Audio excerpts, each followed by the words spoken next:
Hello everybody and welcome to this masterclass on Model United Nations. But the real question is right now, who are those two people in the video?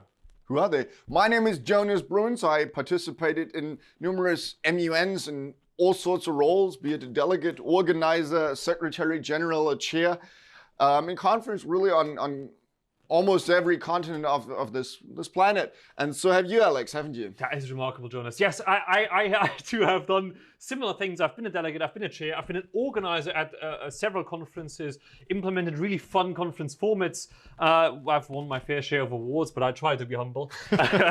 No, what we want to say, we have a lot of experience across the board, and we're so excited to be able to finally share that experience with you guys now. So, Jonas, what do we have planned with this masterclass?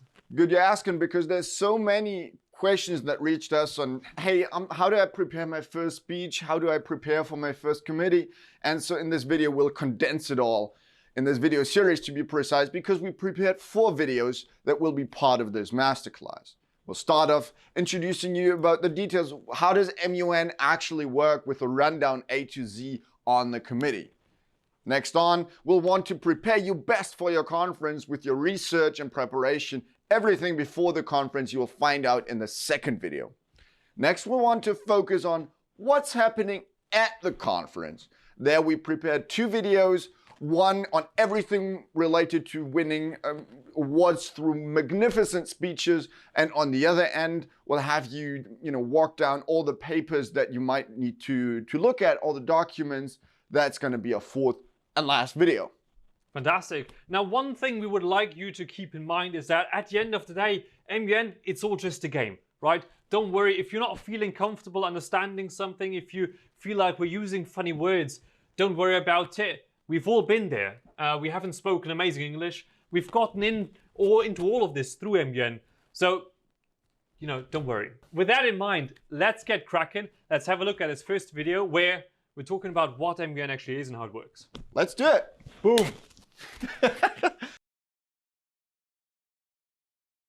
Hello and welcome to our first video on this masterclass. In this first video, Alex and me will talk about what is MUN all about, how does it work in terms of, let's give you a rundown A to Z. We thought that's the easiest. Yeah. But Alex, before we dive into the procedures all too deep, give me a summary. What is MUN again? Oh, that's a good question. Model United Nations is really all about simulating the United Nations, right? You're simulating things like the Security Council, the United Nations General Assembly, or the Economic and Social Council, and a whole host of other committees. And there you will be debating very exciting issues that the world is facing today. Now, such as the situation in Libya, for example. Very wonderful example. As of today. Might be different when you're watching this. Anyway. Let's hope. Yeah. To make all of this work, obviously, you need a little bit of a set of rules, the rules of procedure, as we call them. And they sort of build the core of what we'll be talking about today. They vary a little bit between the conferences, but today we'll give you a rough outline of what you can expect. So no matter what conference you jump into, you always feel comfortable. But to better understand why actually we need those rules, let's have a look at this video clip.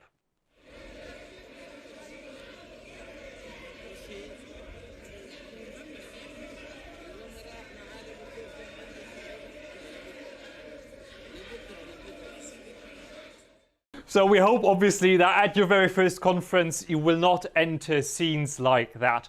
And to really make sure that doesn't happen, we have our beloved rules of procedure, a document that can be a little bit different from conference to conference, but that really helps us go through the conference and in one piece. Jonas, what is exactly the plan now for such a conference? Right, so in this video, we'll go through the different phases of committee, somewhat chronologically, meaning we'll start off with the roll call where we'll see who's there. We'll then dive into setting the agenda, meaning what are we going to talk about, the topics of debate. Once we covered that, we'll be in the general speakers list and highlight what this core element of your debate is all about. Following, we'll have a short note on how to deliver great speeches there. We will have a dedicated in-depth video on speeches right after this. And then following that, we'll have a few lines on motions. Those are formal kind of requests you enter to change the flow of debate. Last, then we'll have the documents. Again, there's an in-depth video on it, but as a short summary, we'll have it here. And then, of course, you want to vote on these documents that will kind of wrap up this masterclass. So without further ado, let's start with the roll call. Let's start with the roll call. And before we do that, even let's take a moment to recap what even is Model United Nations, because that, as a newcomer, can be a little bit confusing. Right. How do the United Nations work? I didn't know when I first started. And when all of that, what you just heard from Jonas, seems a bit alien to you, because you might maybe be familiar just with debating. Right. Model UN is really different, because you're modeling, you're simulating the United Nations and its bodies and committees, right? So you could be a fancily dressed diplomat in, say, the Security Council, or a committee of the General Assembly, or the Economic and Social Council, something like that. And there you will be discussing certain issues that the world is facing today. And your goal will be to really come up with solutions for that specific issue, and eventually, with all those other countries that are in your committee, agree on a certain solution, or a set of solutions rather. Meaning the resolution. The resolution, and that is that final document that we will be coming back to time and time again. Now, what is actually really important is that we talk about countries, right? Right. So your individual opinion, it doesn't matter anymore at all. Not at all. You will be representing the opinion or the position that a certain country has. And you're not only having that position, you actually are that country. And that means you will behave as a country within that committee, and that gives you a whole lot of powers, because you're not exposed to somebody who just wants you to stick to a certain debate format, but you can decide because you're a country. Right. As a short example, I remember representing Saudi Arabia in a human rights related discussion. And while my personal opinion may vary from the human rights record of, say, Saudi Arabia, that wouldn't matter, and it would be my role to advance the discussion and the resolution, we mentioned that, in a sense that would be in favor of Saudi Arabia's position on this issue. Right. So now let's get cracking though with what's actually going to be happening for you in your committee. Our goal right now is just for you to get a sense to always kind of be aware of what's happening, not exactly like in the last detail. Be in the last detail, engage with it, but really just as you go through the committee, not just sit there confused. So first thing that's going to be happening is what we call a roll call. And those familiar with maybe House of Cards will know that scene where Frank Underwood has those senators carried onto the floor to have enough people to start a vote, right? And we will be doing a lot of voting in Model United Nations, because you need sort of a majority consensus among the countries, whether it's about changing the way you debate or whether it's actually about adopting international law. You need a majority for that within the people around. And to have a majority, you need to know how many people you have. And that is exactly what your roll call does. Your chair or the multitude of chairs, so that is like the set of people who moderate debate a little bit, they will go through a list of countries who should be present, and they will call upon each country and ask them whether they're present and voting. Delegate of Djibouti, are you present or present voting? The delegation of Djibouti, Honorable Chair, is present. All right, so we just saw Jonas, delegate of Djibouti, is present. And there's a bit of a distinction between those two options, being present and present voting, which is a little bit counterintuitive, actually, because although you might think that when you're present voting, you have more options at your disposal, you will be able to vote, it actually kind of doesn't go that way. It's not about you can vote, it's you have to vote. Right. And that means you have to vote either in favor or against when it comes later on to voting on that final resolution. So you might actually, in the end, be sort of kind of caught in the middle, and you don't want to vote, you want to abstain from voting. You cannot do that anymore if you want to abstain. So for me, as somebody sort of thinking long term, I always just said, I'm present, that means I can vote later, but it gives me a bit more flexibility throughout the entire thing. So now we know who's there, who's not, how many people we have, quorum, so to say. Yep. And the next thing we want to do is figure out what we actually speak about. Of course, you have received your study guides beforehand, and there might be a suggestion or two for topics. But how do we actually start discussing on these, Alex? Yeah, we mentioned obviously that you are sovereign nations. You as countries decide what you want to talk about, what you want to discuss, the topic, the agenda. And that is what will be happening in the beginning. Your chair will ask for an agenda to be set, and some delegate will probably suggest something. So setting the agenda really is about deciding what you want to debate on. And even though the conference usually suggests 1 or 2 topics to discuss, you then get to decide the order in which to discuss those things, or in theory, you would actually, even as a country, be able to just freely decide what you will be debating. Obviously, in reality, conferences provide a certain topic, so you can prepare for that specifically. But that's what will be happening when you, in the beginning, when you set the agenda. And then once that has happened, there might be speeches in favor, even against, and there will be a little bit of a vote. Just follow along with your chair. So as a chair, I would ask, are there any points of motions on the floor? And then some delegate will raise their hand and suggest a certain motion to adopt the agenda of talking about broccoli for lunch. And then that will be decided on. But again, this exact procedure, let's not dive into that for now. That will, your chair will explain that to you. Because once we've now set the agenda to broccoli for lunch, after that, okay, we set the agenda, what's next? Of course, next starts the actual debate. We're in the so-called general speakers list, which is the heart and core of the whole committee and debate. Tell us, how does that work exactly? What is the flow of it? Yep. So once you have an agenda, that agenda becomes your entire storyline, essentially, for the entire conference. And together with that, you adopt what you call that general speakers list, which is the core of your existence during the conference. It's essentially a list of speakers that exists from the very beginning of your debate until the very end, when you have passed the resolution and voted on it. And you might, 4 times during the conference, during your committee sessions, sort of make little excursions and debate in slightly different ways, but you will always come back to that general speakers list. And it works really simply that your chairs will ask for people to speak, and then they will write down the order of delegates in which they will be speaking. And then one delegate after the other will come and speak and deliver their speech. They're usually 60 to 90 seconds long, but you as delegates eventually will be able to suggest times, durations for those speeches. Now, at the very beginning, you might have a thing called opening speeches. Right. So where in smaller committees, your chairs, they will usually inform you about that before the conference, where everybody sort of gets a chance to speak. And that's really, really cool, because you get to hear everybody's opinion on the issue. Else, we usually really, really strongly, even if you're a beginner, recommend you to get on that speakers list in the beginning.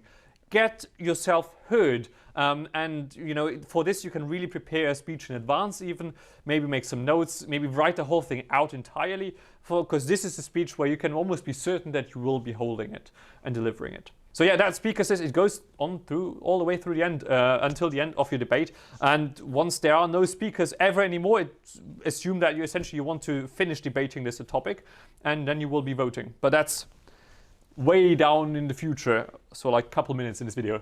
All right, now that I raised my placard high, I'm on the general speakers list, and it's now my turn to speak. How do I go about it? I remember my very first time at a conference, and I tell you what, my knees were shaking. Oh, I was so nervous. Yours were. Yes. And it's the most natural and normal thing. Yours will be. And you stand there and you don't really know what to say and feel a bit goofy about it. Don't worry. What if there was a video? What if there was you how a masterclass? Oh man, that would be amazing. Okay, so let's sketch out this concept. We have another video going in depth about it, right. Which Jonas prepared. But let's briefly talk about sort of the fundamentals of your speech. Firstly, always in every speech, you want to address the people who are there in the room, right? So that is usually your chairs, honorable chairs, and your other delegates, so fellow delegates. And you will always sort of go in descending order of rank, right? So if you you have your secretary general, your big boss of the conference there, you want to go honorable chair, fellow delegates. No, honorable secretary general, honorable chairs, fellow delegates. And you go and greet essentially everybody who's there. You might even throw in a cheeky little greeting to staff or press, or if you crush at the conference. A little crush at the conference, and be very subtle about that. So may or may not have done that before. Anyway, once you've done that, you can actually start delivering your speech. But you don't just talk straight as I would when I talk to you about our lunch, would I? No, of course, this is a very formal speech. where it's actually not me speaking, even though it's coming through my mouth, but it's the delegation of Djibouti or any other country that you might represent that is speaking. So keep in mind, don't use personal pronouns. Don't use I, don't use me.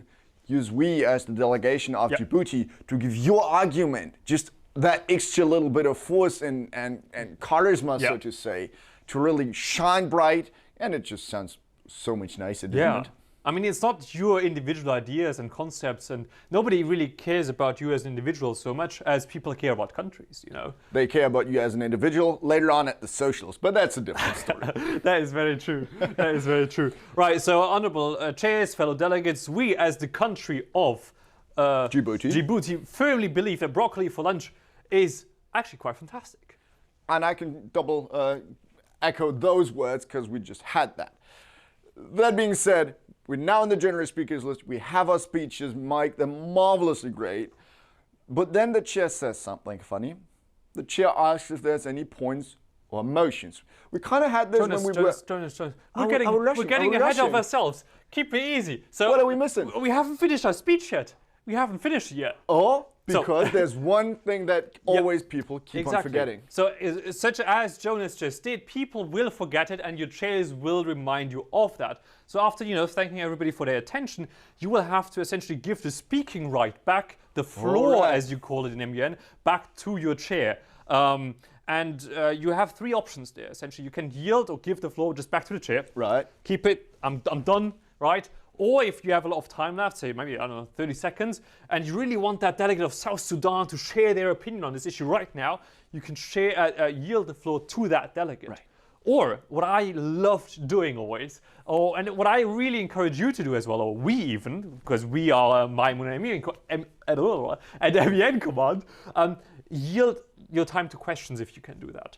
Because that allows people on the floor, in the room, to ask you questions, maybe even challenging ones, and that really allows you to really explain your point better, to maybe counter somebody who's trying to come at you. It's just really, really fun and exciting, and it shows your confidence in debate. And even if you're not confident, we always suggest you doing that, because MUN eventually is about learning and getting better but at answering such questions on the spot. So just always open yourself up to them. I can once again just assure you that the confidence that we may portray here or not, it surely wasn't like we had that on the first day of our conference. No, not at all. First conference. So now that we've yielded our time to questions to another delegate or to the chair, now is actually the time to dive into motions. Yes. So we've had a couple of speeches on the speakers list. Right. We've progressed a little bit. We kind of know where everybody stands. But now we want to sort of really start discussing details of the topic. So, like, where is broccoli grown? Is it sustainable? Is it organic even? Is it healthy? Is it healthy? So for that, those longer speeches in the general speakers list, and yes, believe me, like, having done MUN for a bunch of years, 90 seconds feels like a lot of time for a speech. It does. Even though we've already been talking for 15 minutes.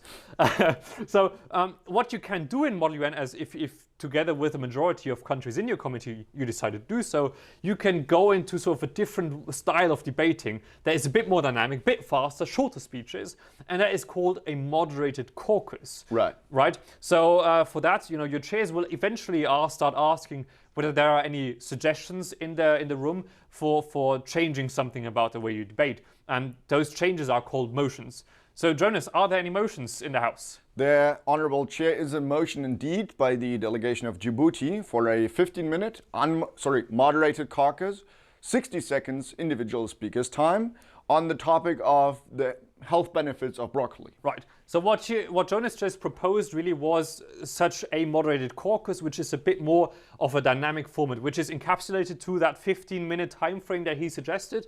And the speeches are also shorter, with only 60 seconds in time, and they have to be on the health benefits of broccoli. So we're not going to dive into too much like how exactly that is going to start happening. Just for you to sort of be familiar with the terms, your chairs will ask sort of essentially for whether there's any other people in the room who want to also do what Jonas just suggested. And they will be asking for seconds. So if there are other people in the room who want that too, are there any seconds? Second. Excellent. Although, as the proposing nation, I cannot second my own motion. Only other nations can second that. But that's a He was just acting as China there. Anyway, and then if there are any seconds, if people are in favor, they will also start asking for objections. So that is people against. And if you have both people in favor and against, you will have to eventually take a vote just to see who wants it really more. Just listen to your chairs if that sounds complicated, just so you've heard the terms before and you're familiar with what's going on. But I think that's how deep we will dive into that procedure, will we? Let's do it. Just one last short note. When you are in the moderated caucus, there's no yielding in that. Only yield, we just mentioned the yielding, only yield when you're in the general speakers list, but don't do it when you're in say, moderated caucus. It's because like that moderated caucus is just so snappy and you don't have long speakers lists. It just goes from one speaker to the next and back. One motion that we do want to mention, another one, so there's obviously a whole list of motions and they kind of vary from conference to conference, but another one we want to mention is the unmoderated caucus. And as the name suggests, that really is unmoderated. The chair doesn't really play a role anymore, and it doesn't even have to be on a specific topic. It really works such that when it is adopted, you can start moving around freely in the room and talking to people as you'd like to. You can sneak over your delegate of Djibouti and talk about those broccoli health benefits.